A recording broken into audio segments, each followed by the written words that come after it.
네, 더불어민주당 원내사령탑 박홍근 원내대표 만나보겠습니다. 박홍근 대표님 안녕하세요. 네, 안녕하십니까. 네, 잘 지내셨죠? 네, 반갑습니다. 네, 반갑습니다. 오늘 본회의는 안 열렸죠?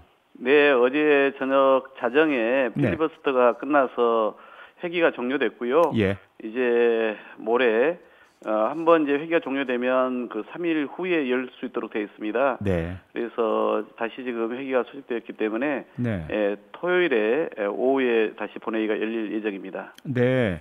그러면 이렇게 본회의를 계속해서 열고 닫고 다시 열고 해서 만약에 이제 다 법안 처리가 된다면 임시국무회의에서 의결까지 맞춰야 되지 않습니까? 공포까지. 그렇습니다. 그런데 그게 가능한 일정인가요?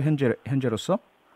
예, 이제 토요일에 저희가 검찰청법을 의결을 하게 될 거고요. 네. 그러고 나면 또 이제 그 다음 형사소송법 처리를 상정하면 네. 국민의힘 등에서 필리버스터도 신청을 하게 될 것이고, 네. 그러면 그날 자정까지 이제 하고 나면 그 이후 또 3일이 경과된 날이 5월 3일입니다. 네. 그러면 이제 5월 3일 날 형사소송법을 이제 처리하게 되겠죠. 예. 예, 그래서 4월 30일, 5월 3일 이렇게 형사소송법을 처리하면 5월 3일이 원래 그 국무회의가 있는 날이죠. 네. 그러니까 저희가 이제 오전에 처리하게 되면 5월 3일에는 이 문재인 정부 임기 안에 이 권력기관의 계획이라고 하는 밑그림이 완성되는 네. 그런 국무회의 이 의결이 있을 것으로 가능할 것으로 이렇게 저는 봅니다. 네.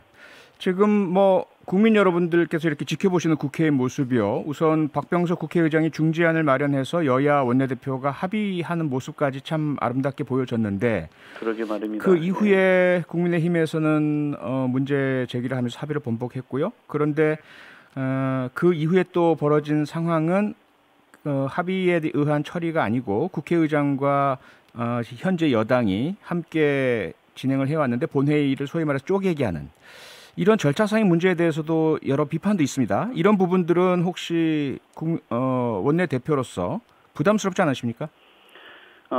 우선 이제 이 상황이 온 거에 대해서 국민들께서 잘 알고 계실 텐데 예. 이 검찰개혁 법안이라고 하는 게 핵심은 이제 수사권과 기소권을 다 갖고 있기 때문에 많은 병폐가 생겼다는 거 아닙니까? 네. 그래서 아무리 유명한 세계적인 명의라도 자기 몸에 수술 칼을 들이대지는 못하잖아요. 그래서 이걸 이제 분리하자고 꾸준하게 그동안 추진해왔고 예. 그래서 결국 이제 정말 어려운 수차례 회동을 통해서 의장의 중재안을 여야가 각각 의원총회를 통해서 추진까지 했고 또 합의서까지 국민 앞에서 썼던 것이 이게 파기를 갑자기 한 거 아닙니까? 네. 저희는 이제 뭐 여기에 대해서 정말 국민의 힘과 또 이것을 파기를 결국 지시했다고 볼 수밖에 없는 윤석열 당선인이나 또 한동훈 법무부 후보자에 대해서 저는 참 이 유감이지 않을 수가 없고요. 네. 그래서 이제 저희는 이 그 회기 쪼개기라고 표현하시는 네. 그 방식은 이미 그전에도 저희가 이제 그 국회에서 사용됐던 부분이 있는데 불가피하게 이렇게 이제 결국은 합의를 정면으로 이렇게 일방적으로 깬 거에 대해서 이 합의 사항을 지키기 위해 불가피하게 국회법이 허용하는 방식입니다. 그래서 네. 국회법이 허용할 수 있는 그 합법적 범위 안에서 저희가 선택할 수밖에 없었다라고 보는 것이고요. 네. 그러니까 저는 결국 이제 이 합의 파기가 이제 경찰 같은 경우도 이미 6대 범죄는 다 수사를 하고 있습니다. 훨씬 많은 수사 건수를 경찰에서 지금 소화를 하고 있거든요. 네. 그리고 경찰도 이미 변호사 등들을 많이 이제 고용을 해가지고 수사 역량도 많이 충분해지고 있거든요. 네. 근데 이게 마치 검찰만 수사를 하고 있는데 이것을 일방적으로 우리가 박탈하는 것처럼 이렇게 잘못된 방향으로 이것을 몰아가는 것은 저는 참 답답하게 생각하는데 이번 이런 회기가 이제 자주 종료되고 또 필리버스터가 있는 과정을 통해서 국민들께 그런 사실관계를 정확히 알려나가는 불가피한 과정이다 이렇게 해주시면 되겠습니다. 네.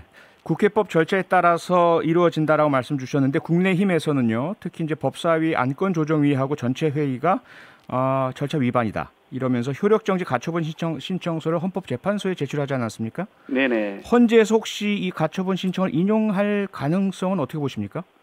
글쎄 저는 헌재에다가 국민의힘이 가처분 신청한 것은 입법부 존재를 스스로 부정하는 시도라고 봅니다. 그러니까 주권자인 국민을 대리한 국회가 헌법이 명시한 입법권을 비선출 권력인 사법부에 넘기는 행위거든요. 개탄스럽다고 보고요. 네. 우리는 국회법 절차에 따라서 법사위를 진행했습니다. 저도 당일 현장에 있었거든요. 그래서 헌재가 가처분 신청 받아들일 가능성은 없다.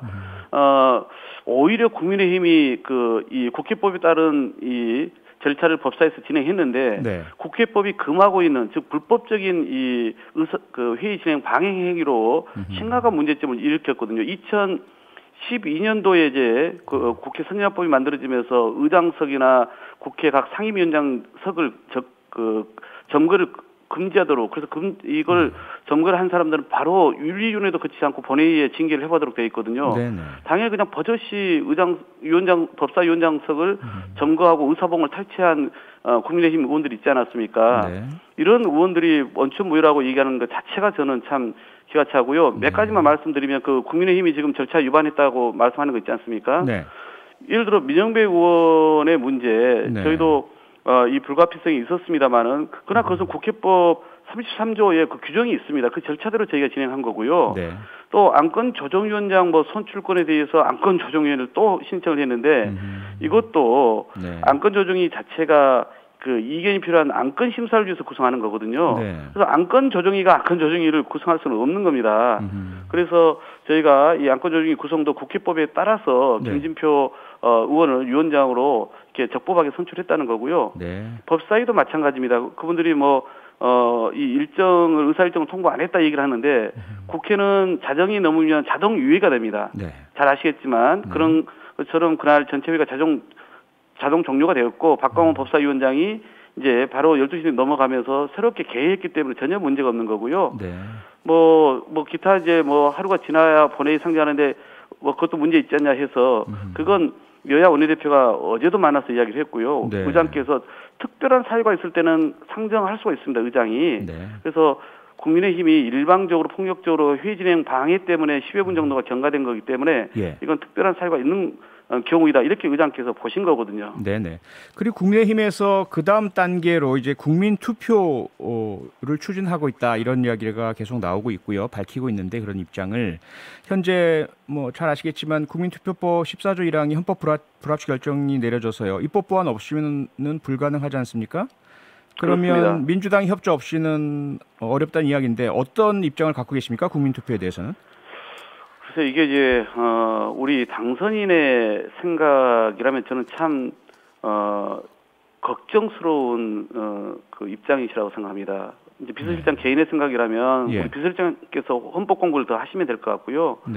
우선 헌법상 국민투표의 요건이 명확히 규정되어 있지 않습니까? 외교, 통일, 국방 등 이 국가 안위에 관한 중요 사항입니다. 이게 검찰의 이 수사권과 기소권을 분리하는 문제가 이런 문제에 해당되는지를 되묻지 않을 수가 없고요. 그리고 지금 말씀하신 국민투표법에 대한 부분이 이미 위헌 판결이 내려져 있지 않습니까? 이게 이제 되어 있지 않기 때문에 설령 헌법상 가능하더라도 불가한 상황인데 이 법 개정이 무산된 것은 국민의힘 전신인 그 자유한국당 있지 않습니까? 거기가 그때 국회를 파행시키면서 이걸 막은 거거든요.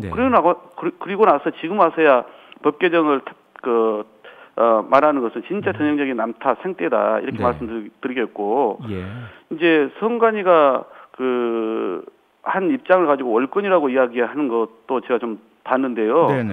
이건 진짜 무슨 대통령이나 당선인이 헌법 위에 있다는 생각이신지 오히려 저는 되묻고 싶어요. 오히려 정작 국방부로 청와대 이전하는 거 있잖아요. 이건 국가 안위와 관련된 겁니다. 왜냐하면 국방부에 그 관련된 시설이나 장치가 다 있기 때문에 이런 중요 사항에 대해서는 오히려 국민투표에 붙이자 이런 얘기가 나오고 있지 않습니까? 이런 국민의 목소리를 새겨 들으셨으면 좋겠어요. 이후에 지금 검수완박 소위 말하는 이 검찰 개혁은 중수청 설치라는 숙제를 안고서 이루어진 것 아니겠습니까? 그렇습니다. 그런데 그런 중수청 설치를 위한 사개특위를 합의를 하셨는데 권성동 원내대표 국민의힘 측에서는 합의 자체가 파기됐으니까 이 사개특위 합의도 파기된 것이다. 안 하겠다. 이렇게 입장을 표명하고 있습니다. 그럼 어떻게 이후에 이루어지는 거죠? 절차가?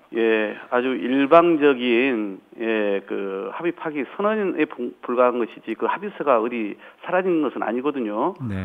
우리는 당일 각 의원총회에서 추인을 받고 국회의장 앞에서 국회의장과 함께 국민 앞에서 합의했던 그 합의의 내용대로 저는 지금 다 본회의에서 처리를 하고 있는 것입니다. 네. 그것을 벗어난 저희가 이 안건을 처리하고 있지는 않거든요. 그래서 우리는 합의를 이행하고 있는 것이다. 이 말씀하신 사법개혁특위도 마찬가지입니다. 저희는 네. 중대범죄 중에서 이 2개 남은 그 범죄 있지 않습니까? 예. 이것도 수사 공백이 없도록 향후에 한국형 FBI 즉 중대범죄수사청을 만들어서 그리 바로 이관하자는 거거든요. 그래서 네. 1년 6개월 이후에 그쪽으로 이관하자는 것이고 그러면 1년 6개월 이내에 그 중수청을 만들어야 될 거 아닙니까? 네. 그걸 만들기 위한 사법개혁특위를 국회에서 구성해서 가동하기로 한 것인데 지금 네. 권성동 대표는 그렇게 말씀하시지만 저희는 당장 내일 네. 국회 운영위를 소집 요구했습니다. 그래서 운영위에서 네. 이 사법개혁 특별위원회 구성안을 만들 거고요. 네. 그래서 의결이 되면 본회의에 상정해서 처리해서 네. 여야가 국회의장과 함께 합의하고 약속했던 대로 하나하나 네. 그 이행을 위해서 계속 노력해 갈 것입니다. 알겠습니다. 오늘 말씀은 여기까지 듣겠습니다. 고맙습니다. 네, 고맙습니다. 박홍근 더불어민주당 원내대표였습니다. 평일 저녁 6시 5분에 여러분을 찾아갑니다. MBC 라디오 표창원의 뉴스 하이킥.